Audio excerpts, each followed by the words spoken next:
দুর্গাপূজার সময় প্রধান উপদেষ্টার চেহারাকে অসুরের রূপ দেওয়া নিম্নরুচির পরিচয়, যার দ্বারা প্রমাণিত হয় মোদির নেতৃত্বে ভারতের রাজনীতিতে অন্ধকার যুগ শুরু হয়েছে। রাজধানীর বনানীতে ঢাকা গ্যালারিতে লভেরিয়া চিত্র প্রদর্শনীর উদ্বোধনী অনুষ্ঠানে একথা বলেছেন বিএনপির সিনিয়র যুগ্ম মহাসচিব অ্যাডভোকেট রুহুল কবির রিজভী।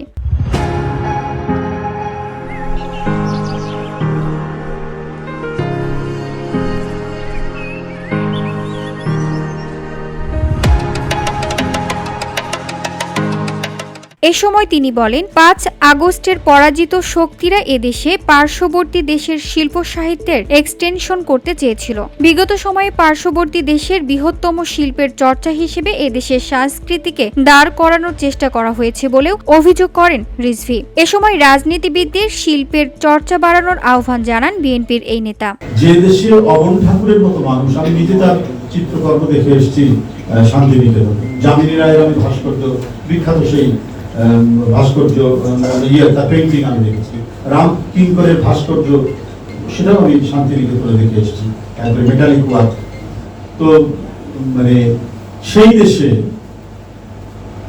মানুষেরা আমাদের প্রধান উপদেষ্টার চেহারা আপনার অসুরের মূর্তির মধ্যে লাগাচ্ছে। কারণ একটা জাতির কিন্তু যেমন উন্নয়নের ঘটে আবার ডিক্যাডেন্স হয়, অধঃপতন হয়। যেখানে রবীন্দ্রনাথের মতো এত বড় চিত্রশিল্পীর জন্ম হয়, অমর ঠাকুরের মতো যার নাম বলে অবনীন্দ্রনাথ ঠাকুর, যামিনী রায়, রাম কিঙ্কর, কার কথা বলবো, মকবুল ফিদা হুসাইন, যে দেশে জন্মলাভ করে সেই দেশ কত নিম্নরুচির পরিচয়।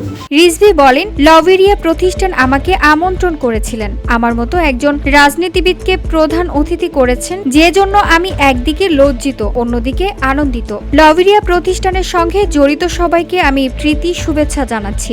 আমার বিশ্বাস আমরা সবাই মিলেমিশে যদি কাজ করি তাহলে শক্তিশালী, সশস্ত্র ও আমাদের হাজার বছরের লালিত ঐতিহ্যের মাধ্যমে এগিয়ে যাওয়ার পথকে শিল্প সাহিত্যের অগ্রসর হতে পারব।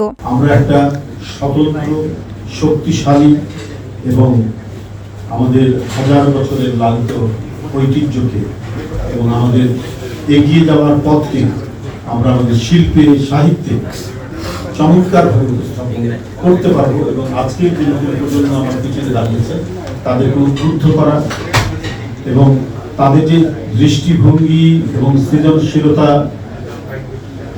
প্রকাশের মাধ্যম হিসেবে তারা